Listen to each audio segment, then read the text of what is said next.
Hello and welcome to Vega stocks. Vega stocks में आप सभी का स्वागत है। आज मैं एचडीएफसी बैंक लिमिटेड का स्टॉक एनालिसिस आप सभी के लिए किया था। तो किसी एक व्यूअर ने हमें ये कमेंट किया है कि आप स्टॉक रिकमेंडेशन ही क्यों हमेशा सजेस्ट करते हैं, और किसी और प्रकार का अगर इन्वेस्टमेंट स्ट्रैटेजी है तो कृपया करके हमें वो बताएं। तो चलिए मैं आपको डिटेल में बताने की कोशिश करता हूँ कि हमेशा हम स्टॉक्स की बात क्यों करते हैं या स्टॉक्स में ही इन्वेस्टमेंट की बात क्यों करते हैं। हालांकि हम सभी जानते हैं कि स्टॉक में इन्वेस्टमेंट के साथ रिस्क भी एसोसिएटेड है। तो वीडियो शुरू करने से पहले डिस्क्लेमर दे दूं, ये वीडियो सिर्फ एजुकेशनल पर्पस के लिए है और किसी प्रकार का स्टॉक बाई या सेल का रिकमेंडेशन हम नहीं करते। तो चलिए शुरू करते हैं। जैसा कि आप जानते हैं कि एचडीएफसी बैंक के बारे में मैंने आपको डिटेल एनालिसिस अपने पिछले वीडियो में दिया है। यदि अगर आपने नहीं देखा है उसे, तो वीडियो के नीचे डिस्क्रिप्शन में आपको उसका लिंक मिल जाएगा, आप वहाँ से उस वीडियो को देख सकते हैं। ये मैं कंपाउंड इंटरेस्ट कैलकुलेटर ओपन किया हुआ हूँ, ये भी एचडीएफसी बैंक का ही है। यहाँ पे आप अगर गौर करें, फॉर एग्ज़ाम्पल अगर हम मंथली इन्वेस्टमेंट करते हैं 2021, मैंने 2021 इसलिए डाला है क्योंकि अगर आप आज से शुरू करते हैं तो 2021 से आपने शुरू किया है, इसलिए मैंने यहाँ पे ये अमाउंट डाला है।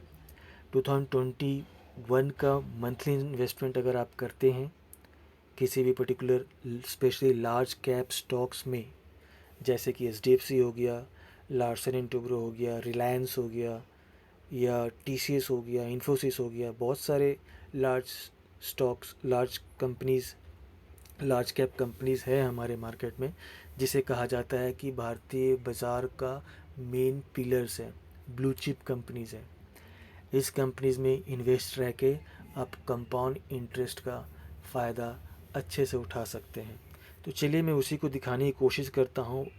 अगर मान लीजिए आप 2021 रुपीज़ मंथली इन्वेस्ट कर रहे हैं किसी भी एक स्टॉक पे, फॉर एग्ज़ाम्पल मान लीजिए एचडीएफसी लिमिटेड को ही आपने बाई किया है और ये इन्वेस्टमेंट आपका 30 ईयर्स के लिए करते हैं, माफ़ कीजिएगा 30 ईयर्स के लिए अगर हम करते हैं और एनुअल रिटर्न समवेयर अराउंड 15% मैंने रखा है।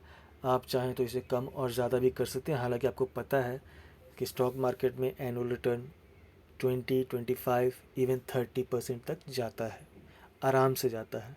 तो आप यहाँ देख सकते हैं आपका रिटर्न 30 सालों बाद यही 2021 रुपीज़ 1.42 करोड़ रुपीज़ हो जाएगा। आप ये खुद से भी कर सकते हैं, ये कैलकुलेटर ऑनलाइन अवेलेबल है।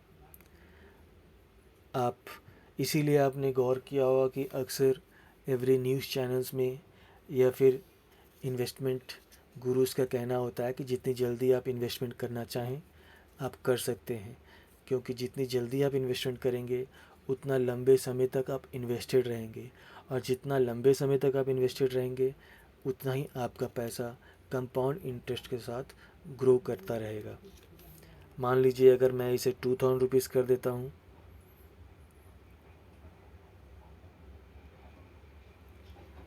और ये 30 ईयर्स को ही रखता हूँ, तो भी ये 1.40 करोड़ हो जाता है।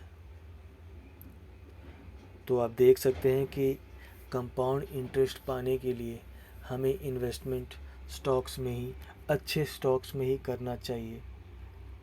स्टॉक्स में जो रिस्क फैक्टर है वो अप्स एंड डाउन्स, मार्केट के good days and bad days का होता है। बट फिर भी अगर मैं आपको दिखाना चाहूँ, ये देखिए, ये टिकर टेप में एचडीएफसी बैंक का फुल ईयर का ग्राफ है। अगर आप ग्राफ को कंसंट्रेट करेंगे ठीक से तो देखिए, अगर मान लीजिए आप 2008 में भी इन्वेस्टमेंट किए होते तो ये ग्राफ कंटिन्यूसली ऊपर की तरफ जा रहा है। और अगर आप ऊपर लेफ्ट हैंड साइड में रिटर्न्स को देखेंगे तो सिंस इंसेप्शन इस बैंक ने आपको 8572.50% का रिटर्न दिया है। तो इसीलिए हम हमेशा रिकमेंड करते हैं कि आप जितनी जल्दी हो सके, जितनी कम उम्र में हो सके, आप इन्वेस्टमेंट में अपना पैसा लगाएं। पैसा आज की डेट में हर किसी को चाहिए, लेकिन लॉन्ग टर्म इन्वेस्टमेंट अगर आप कोई करके रखता है तो वो अपने फाइनेंशियल गोल्स को अचीव कर सकता है।